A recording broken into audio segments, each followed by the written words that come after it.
introduce you guys to Devin. He is an LA-based trainer.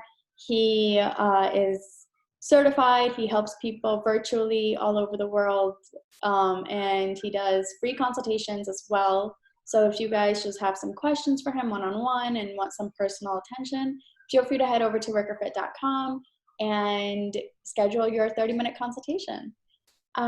If you have any questions for Devin, let's hold them off until the end. We're going to have a Q&A after the workshop. But yeah, Devin, off to you. Awesome. Thank you so much. I really appreciate it. So I'm not going to take too much of your guys' time. I'm just going to speak to a little bit briefly about, my story and fitness training from home and how that's really just played a really significant role in our lifestyle here, especially over the past 6, 7, 8 months.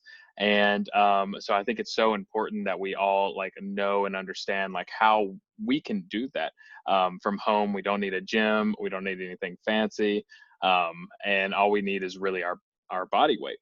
So I got started with fitness about when I was 11 years old. So I got really started at an early age. And this is just a little bit about my story. I joined a new school and I was really skinny, really scrawny. And I used to get picked on a lot. And when I joined this new school, I don't know if you guys remember, but they used to have the what do they call it? The presidential fitness challenge and all that sort of stuff. And so they would do push-ups and sit-ups and things like that. And so in our school, in our middle school, I didn't know anyone. But I did know the person that had the record on the wall for most push-ups. And I was like, this person's the most popular kid in school. No one bullies him or anything. So it's kind of a superficial reason, but I was like, hey, I want to get that record. And so I went home and I was like, hey, Dad, I just want to get that record no matter what, because I won't get bullied anymore. I'll be respected, And so I go home, I tell him that, and he's like, okay, you can do this, but you have to work your butt off. You got to work extra hard. And so what we did was I could only do 10 push-ups at a time. And the record was 61. And so I did what I could. I did 10 push-ups and I did 10 sets of 10. I wanted to accumulate and see if I could get to 100 every single night. And so eventually after a month, 10 got easy. And then I moved up to 15. And then I moved up to 20, and I kept moving up until I could get 100 in a row. And by that next time that we did that event the next year, I was able to get 100 in a row, and I was the person with my name on the wall that next year. And that led into me doing other sorts of events like powerlifting and weightlifting and doing a lot of competitions and stuff. But it all started with just me at home with just my body weight.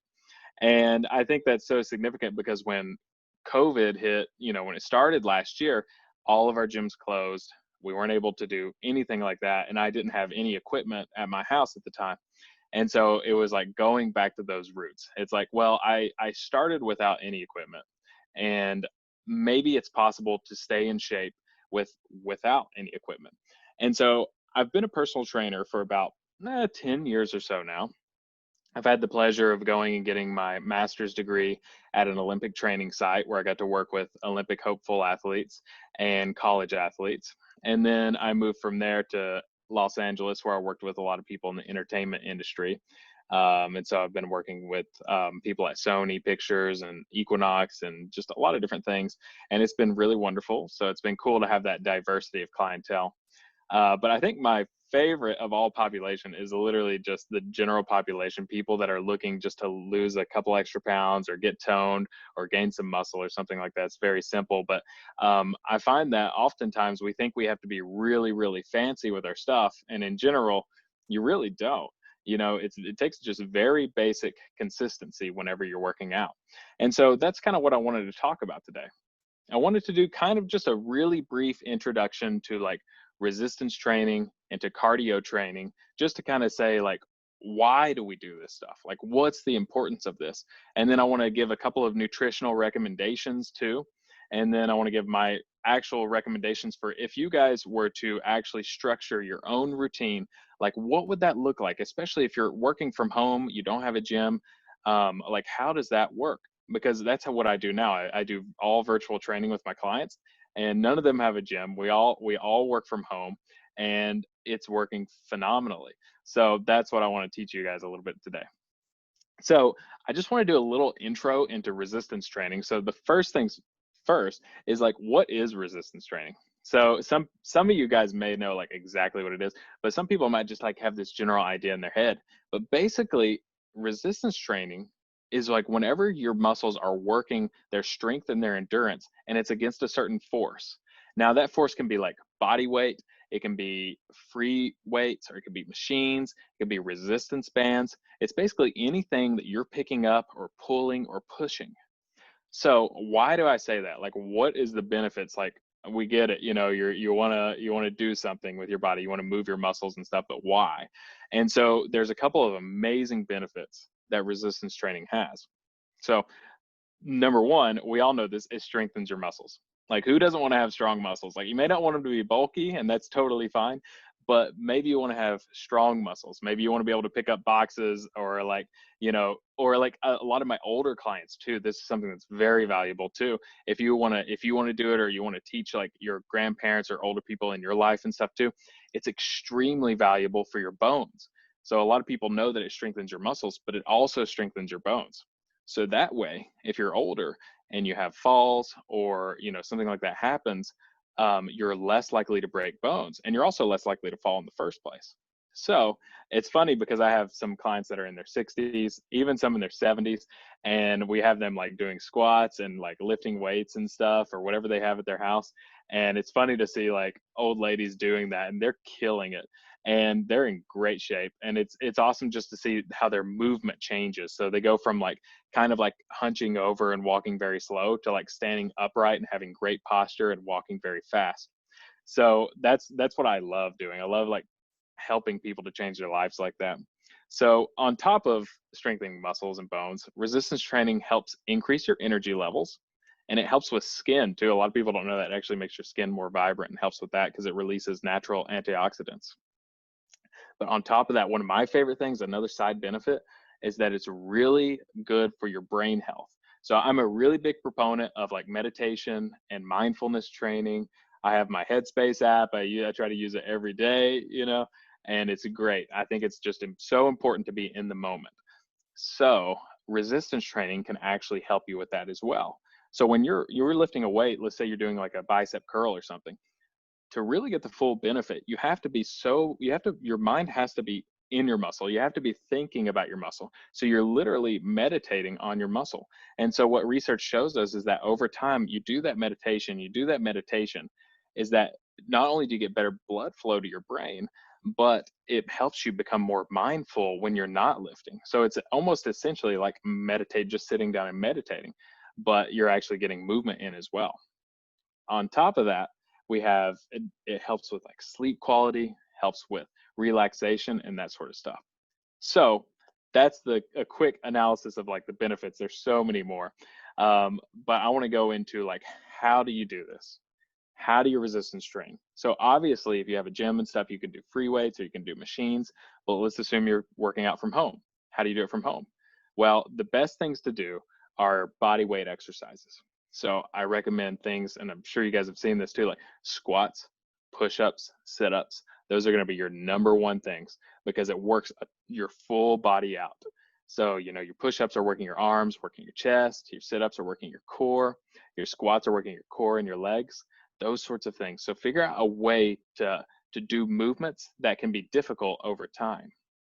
So another thing I really enjoy doing with my clients, and I don't know if you guys have any at your house or anything, but resistance bands.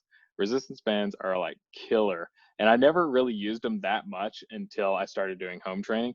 And let me tell you, it's phenomenal. Like, I really love using them. And they feel like where a weight feels like you're picking something up, a resistance band feels like it's almost like a natural extension of your body.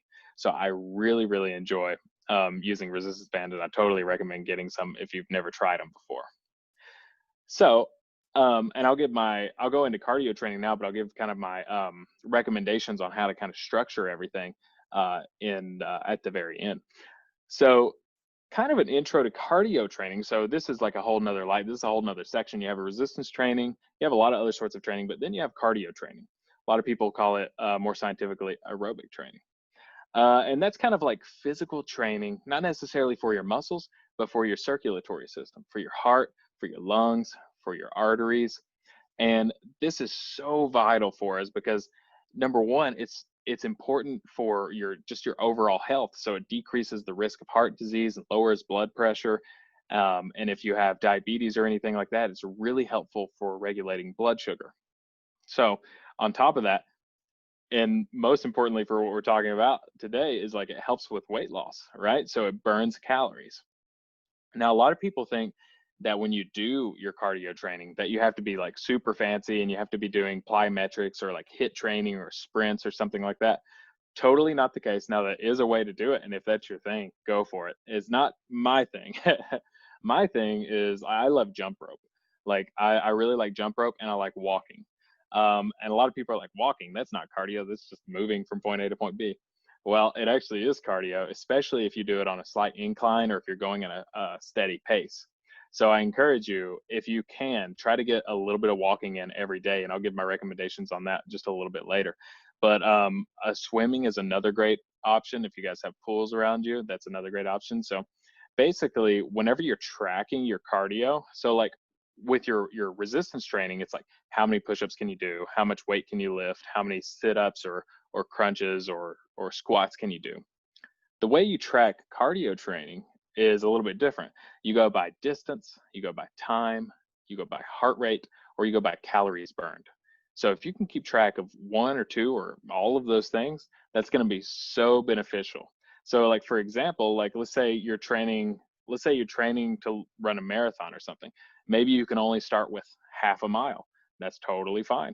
And then maybe the next week you do half a mile for a couple of days one week, and then the next week maybe you get up to, three-quarters of a mile, and then you get up to a mile. And so it's really important to keep track of that distance over time.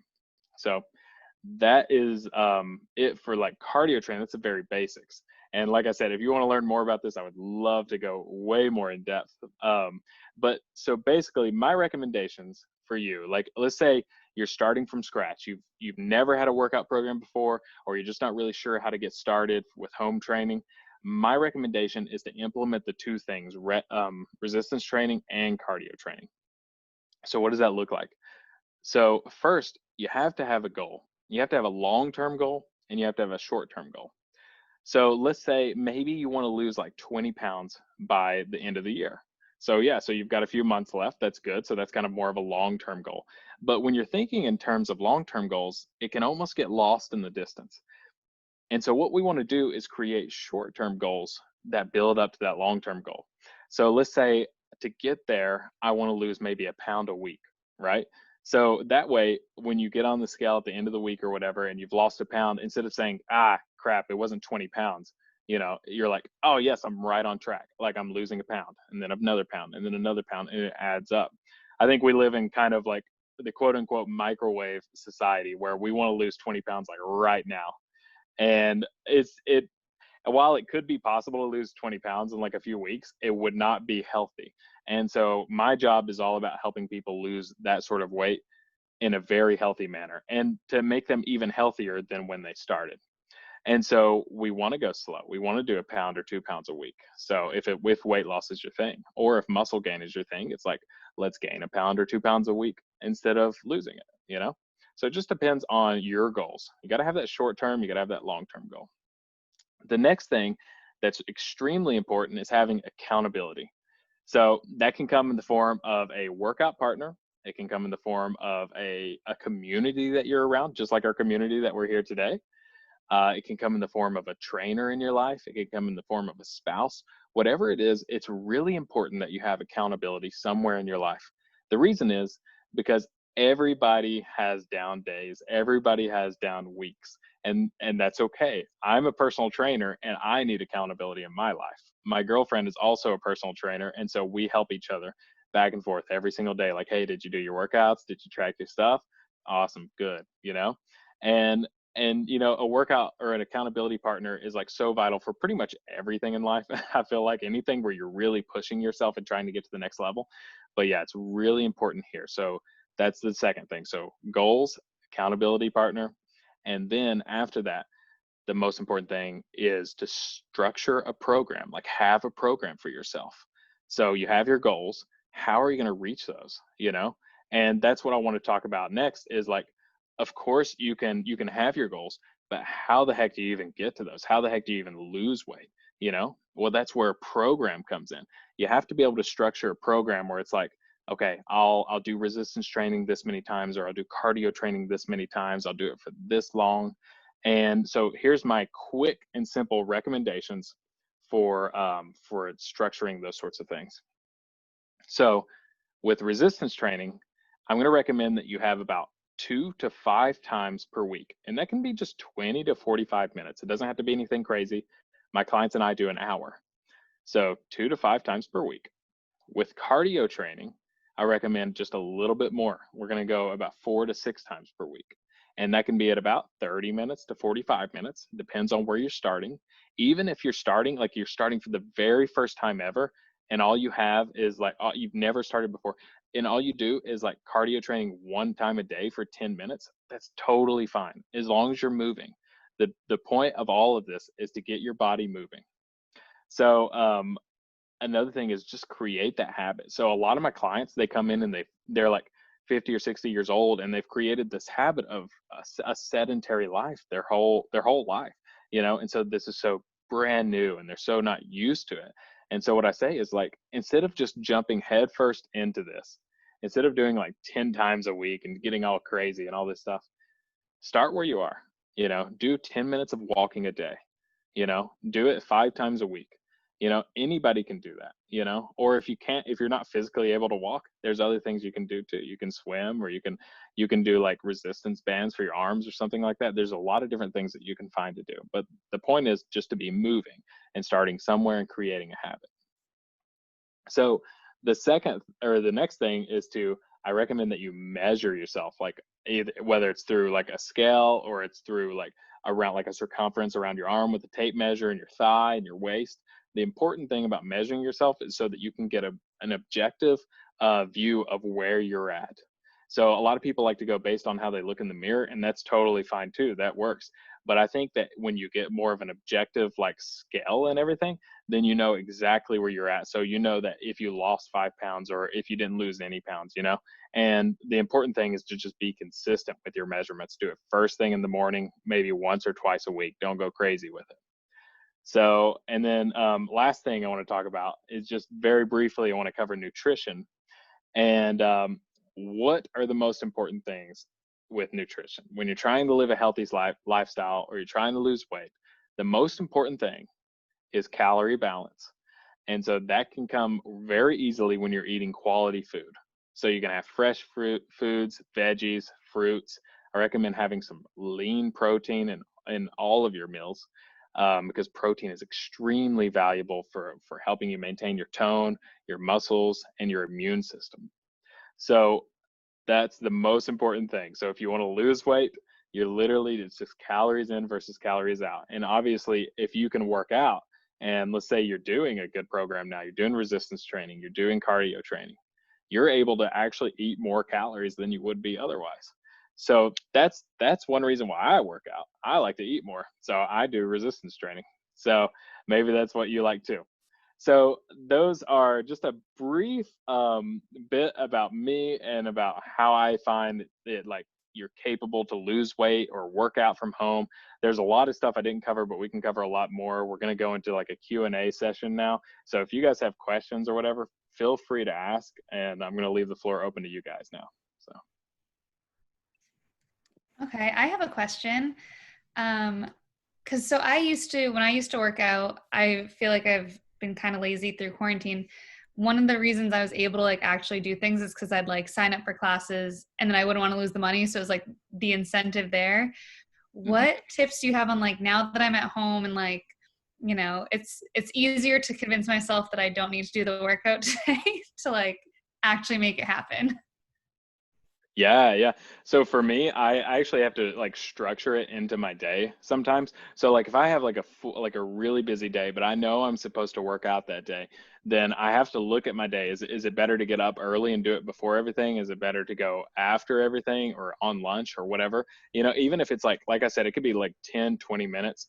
Another recommendation that I give people if you're really busy is that if you're sitting down all day long at a desk, get up at least once an hour and have a 5-minute walk. That's like, that will accumulate over the course of 8 hours. Oh my gosh, that's a lot of time of walking, and that's a lot of cardio. So for you, I would just say, just make sure it's structured in your day, just make sure you plan it out ahead of time, like on your calendar. And then it also comes down to that accountability partner too, so just making sure someone's there to be like, hey, like, did you do your workout today? Hey, did you do your class today? Or even doing the class with them would be even better, so finding someone to work out alongside that's like my favorite thing. So yeah.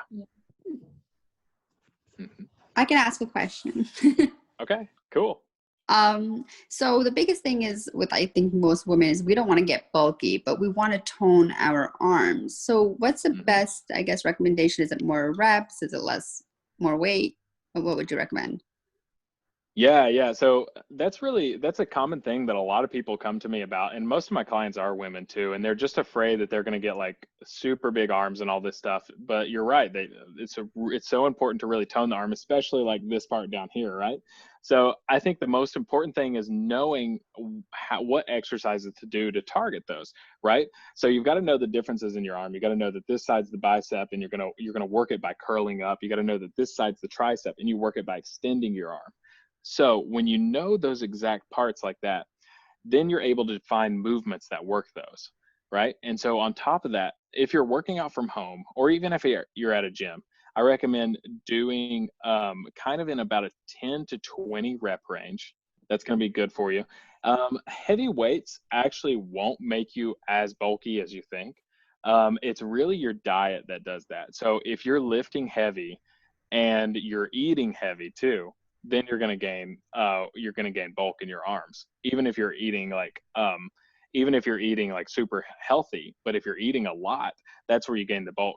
You'll see a lot of like female fitness influencers who have like really toned arms, but they're not like jacked, they're not huge or anything, and they lift heavier weights.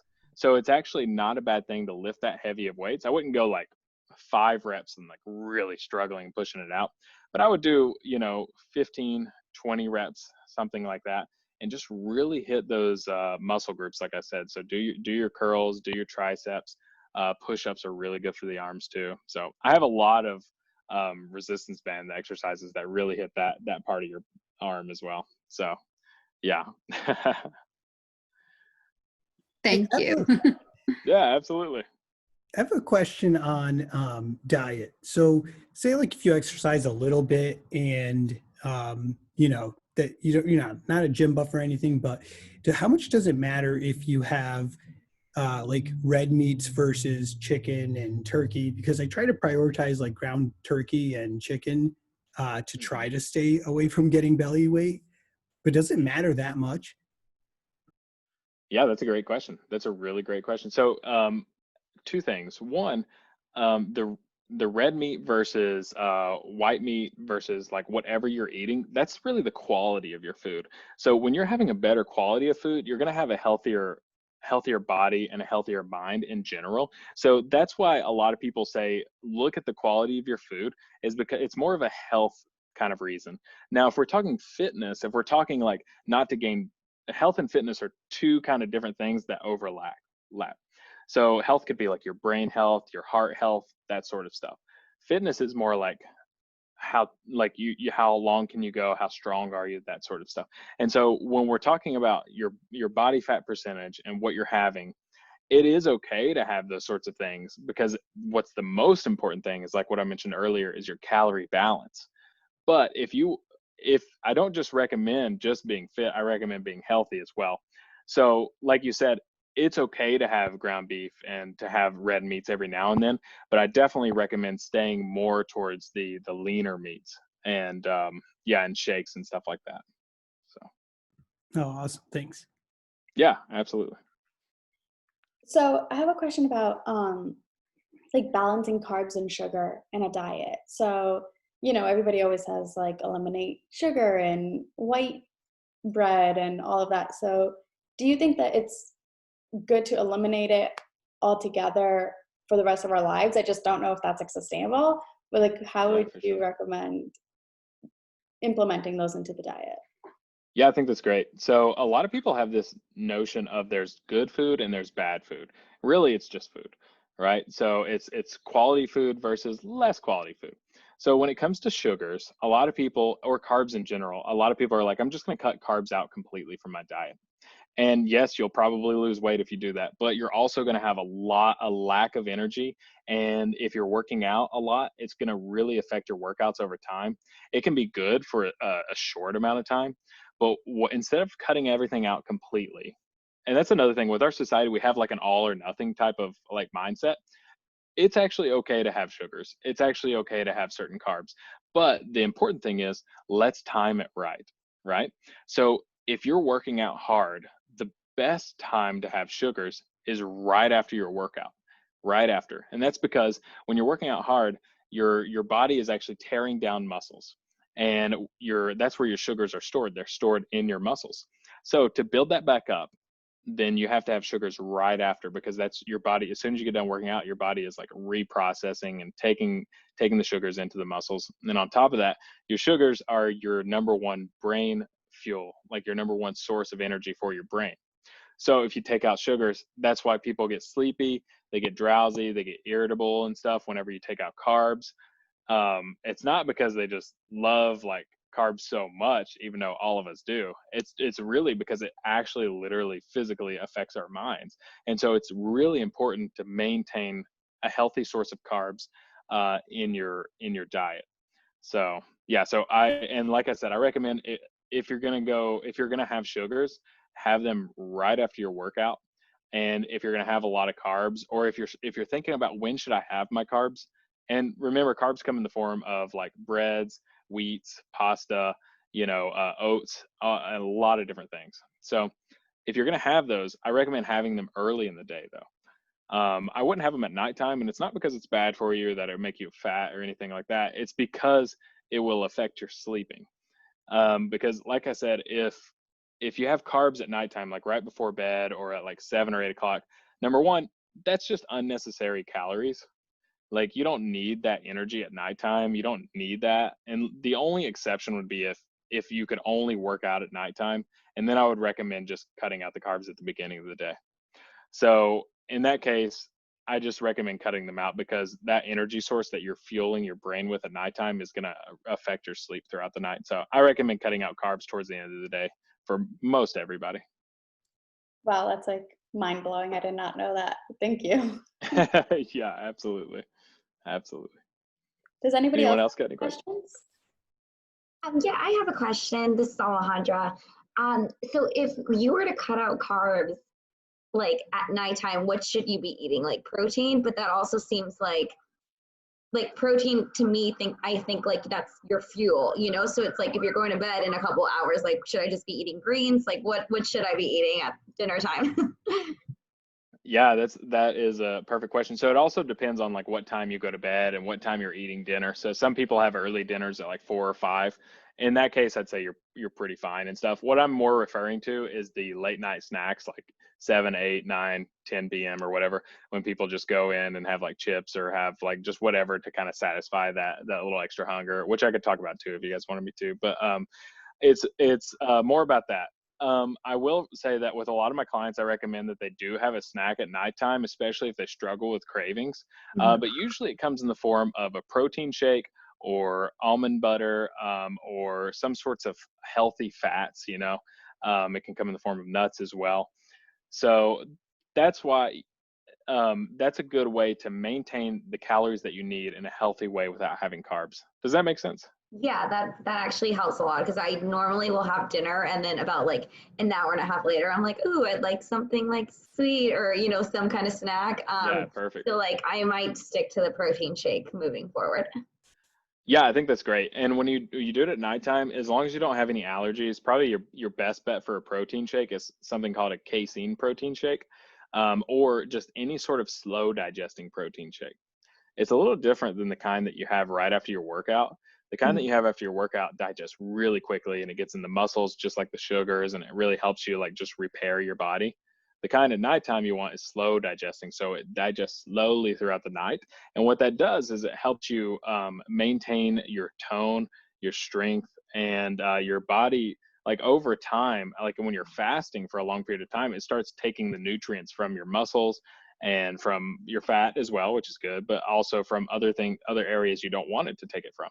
So when you have a slow digesting protein shake throughout the night, if you don't eat again for 10 or 8 or 9 or 10 hours, then that's what it's going to be fueling itself off of. So that was a long-winded answer, but I hope that makes sense. Yeah, thank you. Absolutely. Yeah. Okay, great. I know I learned a lot, and I'm sure everyone here did too. If anybody doesn't have any more questions, Devin, I'd like to thank you so much for your time. But yeah, I'm like really excited to actually implement all of this into my daily routine. So thank you so much.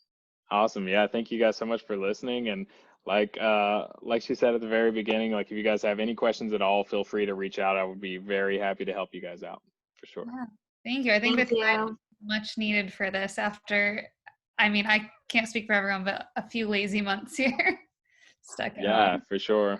Yeah, Well, that's why I wanted to do this, and why I just love helping people out, because it's so hard to navigate how to stay healthy and fit from home, especially if you don't have any equipment at all, and so that's my passion, is helping people out during these trying times. Yeah, so just to remind everybody that Devin does do 30-minute free consultations. So if you head over to rickerfit.com, you could just sign up for a consultation and you can get some one-on-one answers more specifically to your needs. But yeah, thanks again, everybody, for joining, and I hope everybody has a great day. Thank Yes. you. Thank you guys. Bye, everyone. Bye.